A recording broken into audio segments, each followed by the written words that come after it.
It should show you his character. Was that the reason for including it? Yeah. And what's the odds that you would do that in front of the camera? Like that's one of the moments where he forgot he was on TV. How you look at your brother? How you look at your sister? Yes. What's up, boy? Triple, quadruple. Flesh. Good. In the f***ing flesh.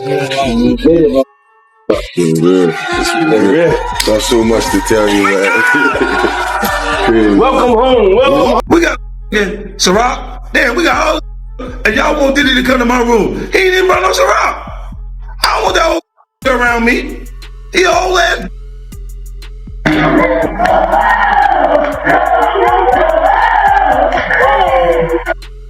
African champ.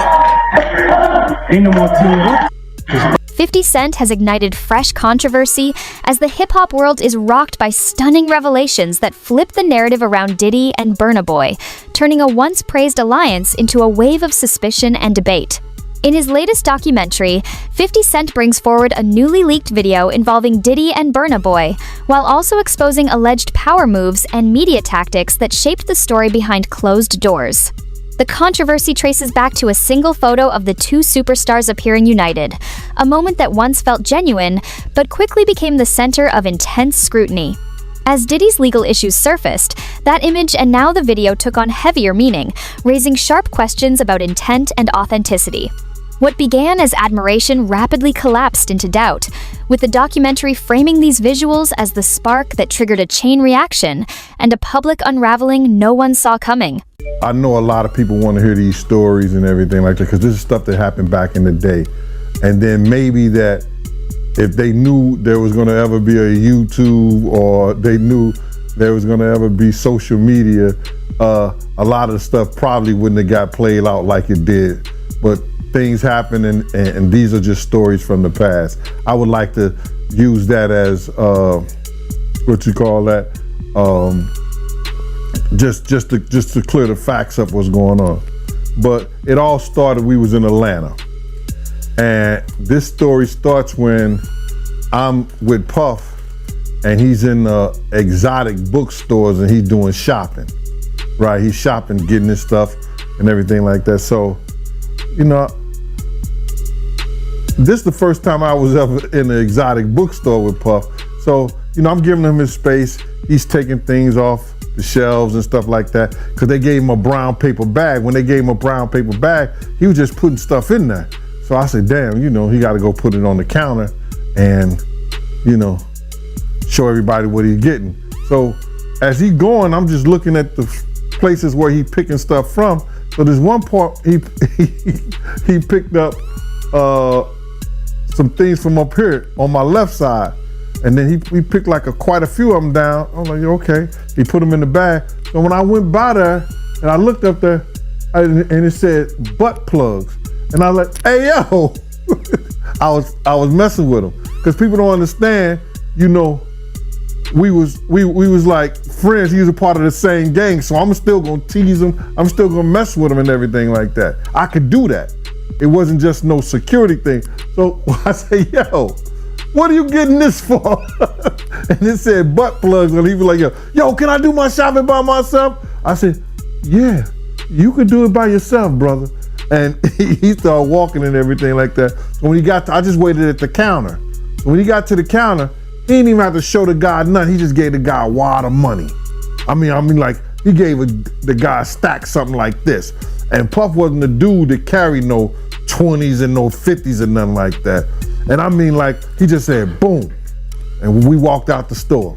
Burna Boy, a dominant global voice in African music, and Diddy, a mogul known for building and dismantling empires, joined forces to create what many believed would be legendary. Their work on Twice as Tall became a defining moment, earning a Grammy and launching Burna Boy to his biggest international breakthrough.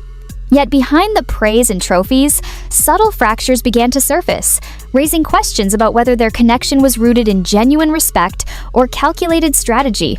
In his analysis, 50 Cent reveals that the partnership extended far beyond music, operating at the intersection of business, influence, and ambition.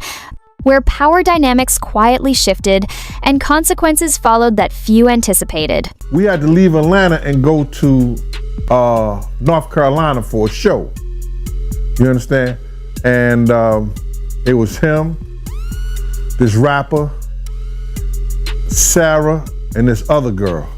We all got on a G5 jet, and we flew to G4 jet, and we flew to North Carolina. So later on that, I think that afternoon, same day, this rapper and him, they all in the room together. You know, it's Sarah, the girl, Puff, and this dude, this rapper. So I'm here at the door and stuff like that, like, yeah, so then next thing you know, somebody rang the doorbell. We had the presidential suite where we was at. So I opened the door and the dude said, yo, I'm here for my cousin. I said, who your cousin? And he said, Ja Rule. I said, well, he busy right now. He said, he busy doing what? I said, he with Puff, they're in the room, they busy, they don't want to be bothered. He said, well, I'm going in there. I said, bruh, you ain't going in there because he told me they don't want nobody to be bothering them. And he was like, yo, I don't care, man, I'm going in there. That bull like that. I said, yo, bruh, Jesus Christ had to come down here and take the air out of my body before you get in that room right there. Watch. He tried to bum rush me. I grabbed it and threw him against the piano. When I threw him into the piano, Puff and Ja Rule runs out the room. Puff got his towel, Ja grabbing his towel, but they butt the naked. And so then Ja was like, yo, what's going on? Yo, G, that's my cousin. He know me well, you know, and Puff was like, yo, G, what happened? I said, he tried to get in the room. I told him he couldn't get in the room. And he was like, he just looked, Puff looked at Ja. He said, yo, Ja said, you ain't want to go in that room because there's a lot of freaking going on.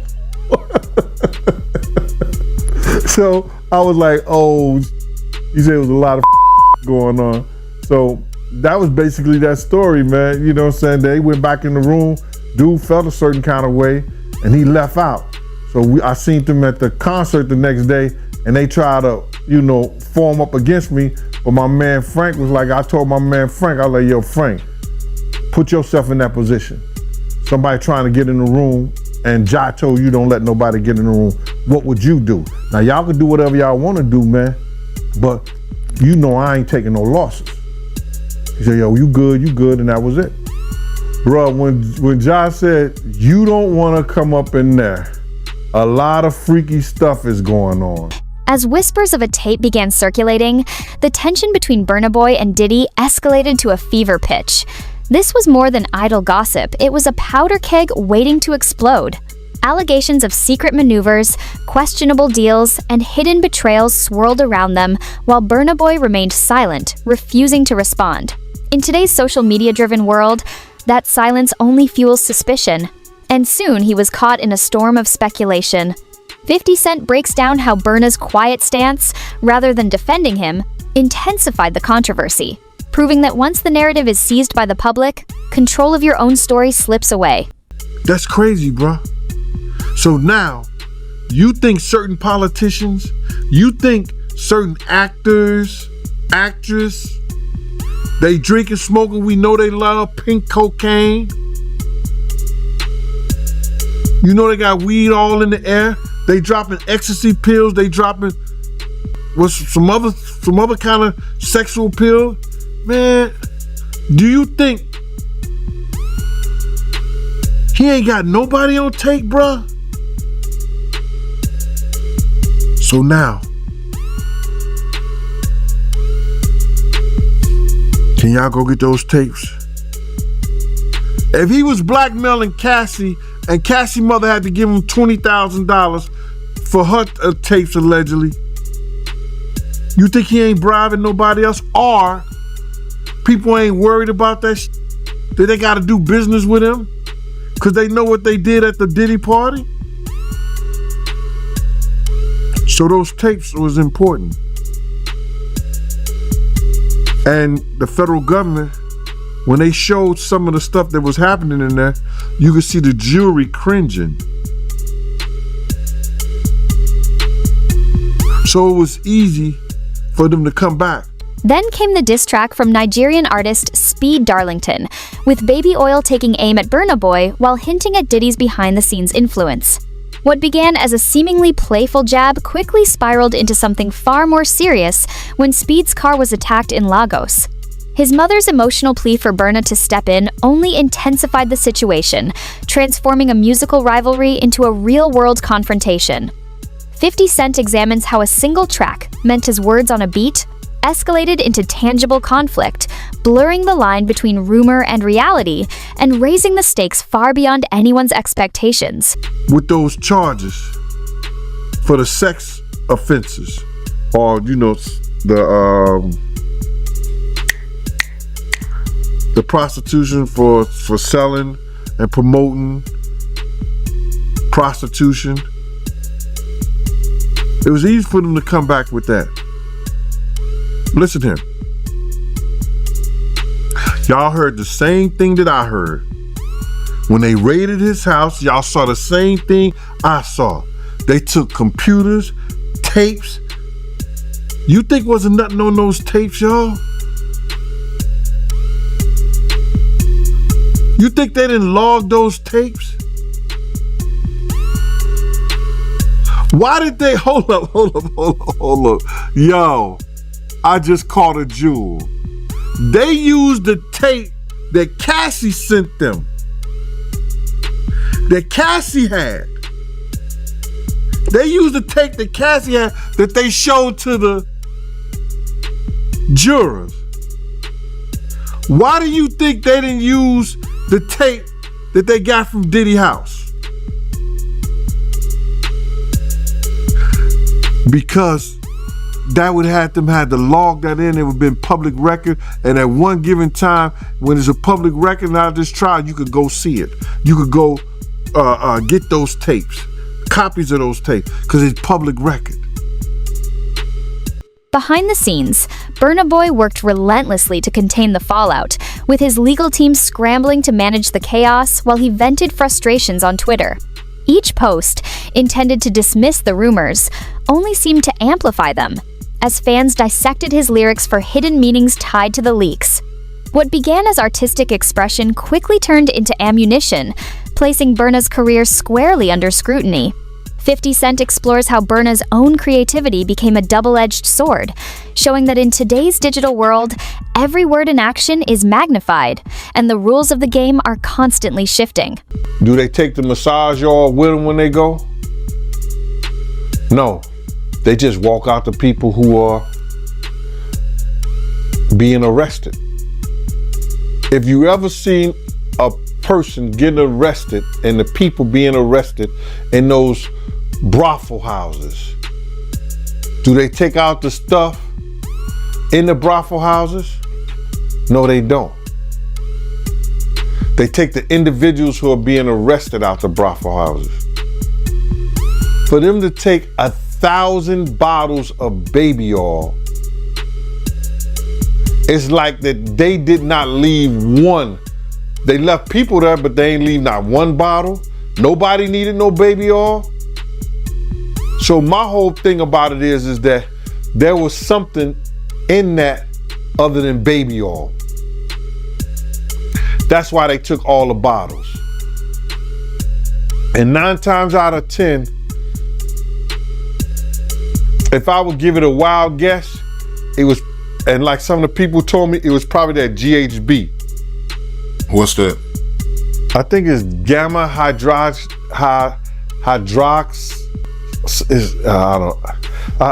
I looked it up, bro.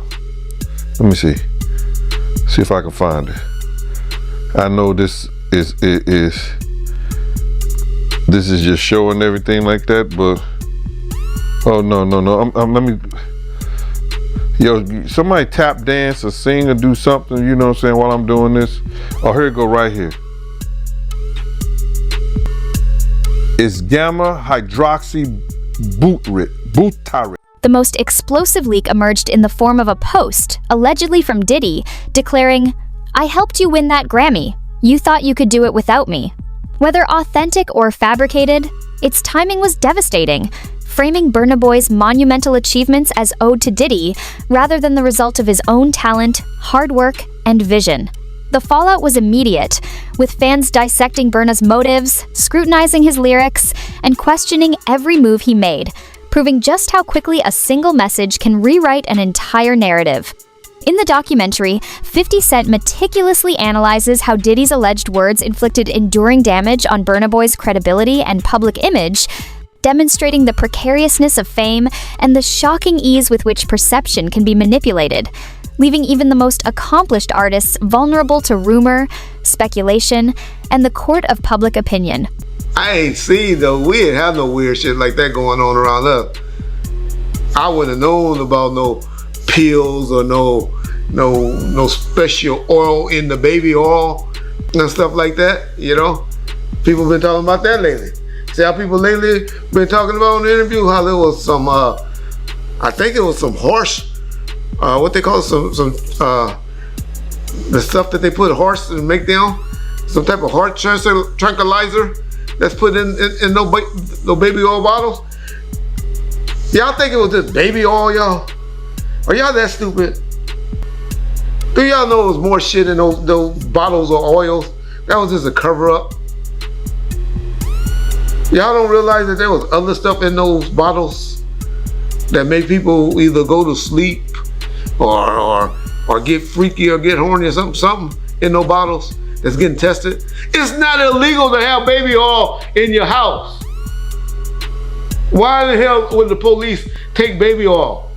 What's illegal about some baby oil? Are y'all that stupid? It's shit that's mixed in that baby oil or in those baby oil bottles. That's how concerned, y'all. Come on, y'all. And these bodyguards keep talking about it.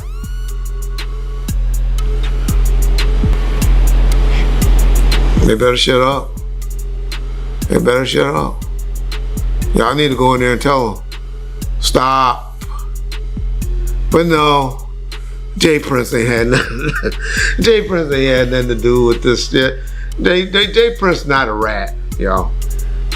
I don't know. We talk about executives. Somebody asked me in the comment section what black executive it appears that don't do anything weird. The only person I could think of was Babyface. Maybe L.A. Reid. You haven't heard too much about him.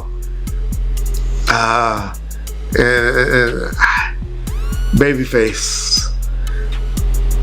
You know, they might have, you know, some people will say they beat him out some money and stuff like that. But I don't think Jay Prince a snitch. I'm not one to do all of that. What Suge and maybe even Wack 100 have said about Jay Prince. He seemed to be solid to me. He talk a little tougher than what, you know, he might be, but that we all do. As Diddy grappled with mounting legal battles and Burna Boy retreated from the public eye, the world was left wondering whether Burna was simply a victim of circumstance or a player in a far larger, more intricate game. Fame, it becomes clear, is far from freedom. It is a high-stakes arena where survival depends on navigating shifting truths and where myths are often more readily accepted than reality. Through his lens, 50 Cent reflects on the harsh realities of celebrity, revealing that fame is less a privilege and more a carefully constructed trap, one that ensnares even the biggest stars. He exposes how figures like Burna Boy and Diddy, despite their enormous success and influence, are not immune to the pressures, sacrifices, and hidden costs that come with life in the spotlight, showing the audience that behind the glamour lies a world where every move carries consequence, and every decision can shape or shatter a legacy. Now see, the cocaine keep you up all night, but unfortunately it gives you limp noodle because of with the blood flow. So you want to fuck with a half-hard dick all night. So that's why you had the Viagra, to make sure that the dick involuntarily stays hard while you're numbing your fucking self with the coke. Now see, the ketamine, that's a horse tranquilizer. So that relaxes all your muscles. you could get fucked by 80 fucking ton gorillas. You wouldn't feel a thing.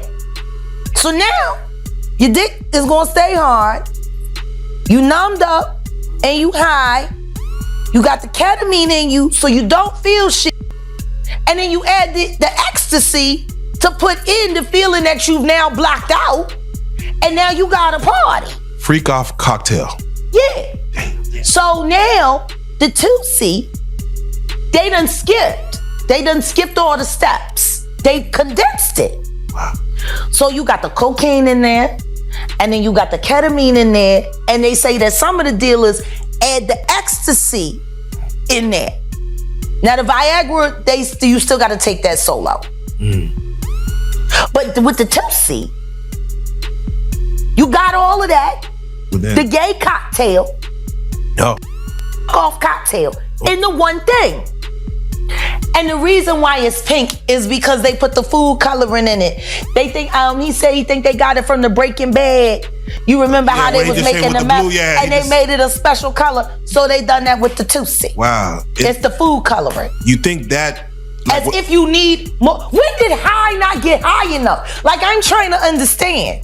Yeah, to the point where you have to fly it across, like, I need that here tonight. Can you get that here? Like, no. I need that here. You got 3 drugs. Powerful drugs. And food coloring. Shit. Okay. You are numb. You are wired. You pop that Viagra. You a f***ing machine. You anything. You a brick wall, wouldn't even feel it. I'm sure there's footage of that. Like real rap. Like that right there is like, that's like, you know, cut me open right now, man. I ain't even gonna bleed. Like, it's wild. Like this 2C shit. Now I see how Young Miami can take all that pressure. She on the 2C. They be thinking these is over here like killing the game. They don't feel nothing, that's why they do it. Okay? In this explosive documentary, 50 Cent dives even deeper into the untold story behind the Diddy Burna Boy saga, presenting never-before-seen footage and candid interviews that uncover the intricate layers of strategy, rivalry, and manipulation fueling the music industry.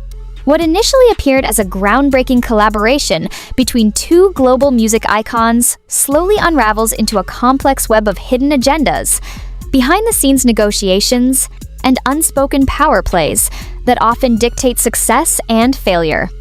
50 Cent meticulously examines how these covert forces not only shaped Burna Boy's meteoric rise, but also played a crucial role in Diddy's unexpected setbacks, shedding light on the shadowy dynamics and subtle machinations that govern fame, fortune, and influence in the entertainment world, ultimately revealing a side of the industry most fans never see.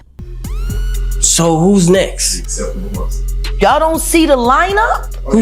Yeah, we see the lineup. I'm just waiting to see who's next. Jay-Z is setting Diddy up.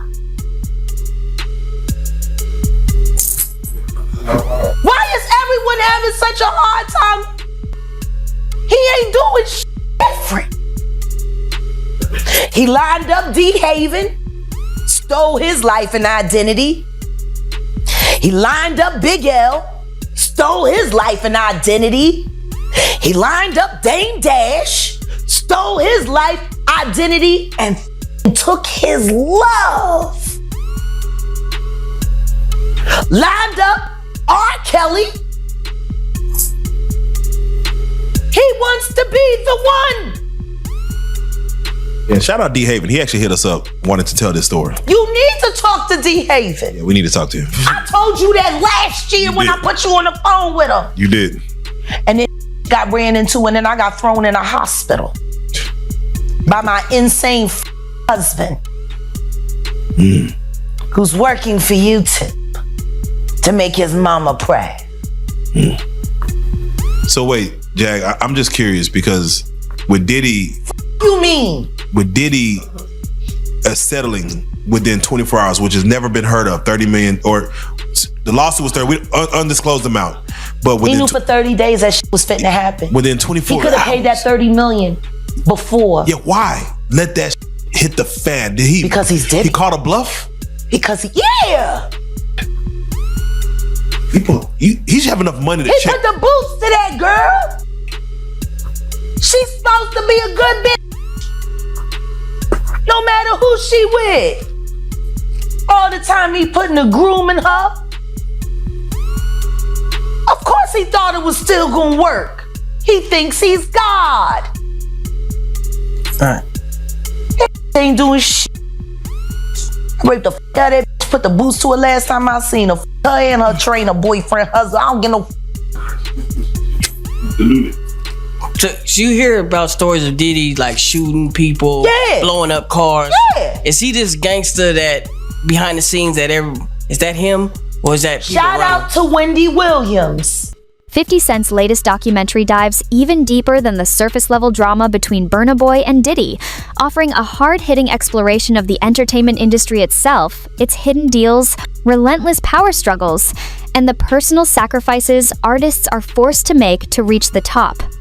Through unfiltered interviews and never-before-seen footage, 50 Cent exposes the real cost of fame, revealing how the pursuit of success in the spotlight comes with a price so buried beneath the glitz that only someone with his insider perspective can bring it to light.